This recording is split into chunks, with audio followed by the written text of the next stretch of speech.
On poursuit avec les signes du feu, les béliers, les lions et les sagittaires. Chers amis signes du feu, votre semaine, elle est sous le signe de la maladie. Alors, je ne veux pas dire que vous allez être malade, mais qu'en tout cas, votre corps physique va vous demander de ralentir. Vous pourriez ressentir des tensions, que ce soit au niveau de votre dos ou de vos épaules, ou effectivement vous pourriez contracter certains symptômes de maladie plus ou moins bénignes. C'est juste un symptôme pour vous rappeler que vous devez vous écouter et ralentir aussi. Vous avez besoin de passion, vous avez besoin de fluidité avec vos proches et ça va peut-être vous permettre ce ralentissement de redécouvrir la communication avec les autres et mettre un soupçon de sensualité avec. Ce n'est pas l'heure d'aller vers de nouvelles découvertes, ce n'est pas l'heure d'aller voir des objets brillants, c'est bien l'heure de revoir ce qui fonctionne déjà. C'est parti pour les signes d'eau, les cancers, les scorpions et les poissons. Cette semaine, chers amis, signe de l'eau, votre semaine est le signe des déplacements. Effectivement, vous avez envie de bouger, vous avez envie de changer d'air et vous avez envie que ces changements se fassent rapidement.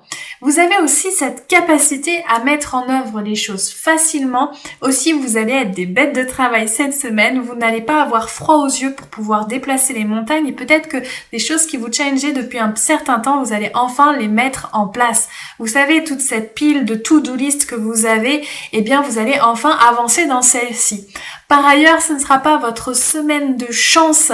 Aussi, n'attendez pas grand-chose de ce point de vue-là. Laissez faire les choses. Essayez de ne pas lutter. Continuez à travailler et prenez du recul quand c'est nécessaire pour pouvoir avancer dans cette semaine qui s'annonce pour vous.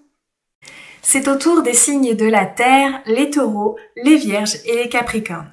Chers amis signes de la Terre, votre semaine elle est sous le signe du repos intense, comme un hiver qui est en train de se poser à l'intérieur de vous. Vous avez envie et besoin que les choses ralentissent. Vous êtes presque comme après un accouchement où vous avez donné énormément et là il est temps de vous ressourcer, de vous reposer et d'accueillir ce que la vie va vous proposer.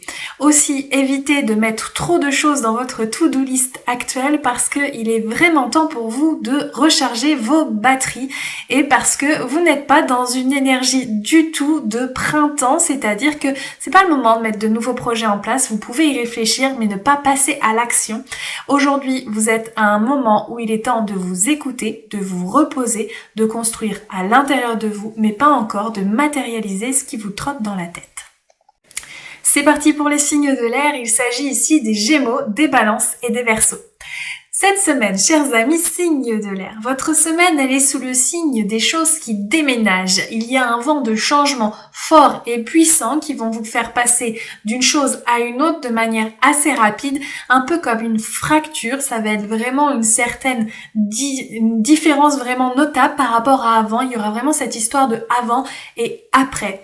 Et ce qui va vous aider à avancer dans cette transition intense que vous êtes en train d'effectuer, eh bien, c'est de faire confiance à votre énergie féminine et donc à votre être à l'intérieur parce que tout se place à l'intérieur de cet être. Essayez d'éviter de faire pour faire et par devoir, mais bien parce que vous avez envie de le vivre. Attention aussi aux choses qui sont trop belles pour être vraies parce que vous aurez cette tendance à être un petit peu candide et à croire ce qu'on vous proposera.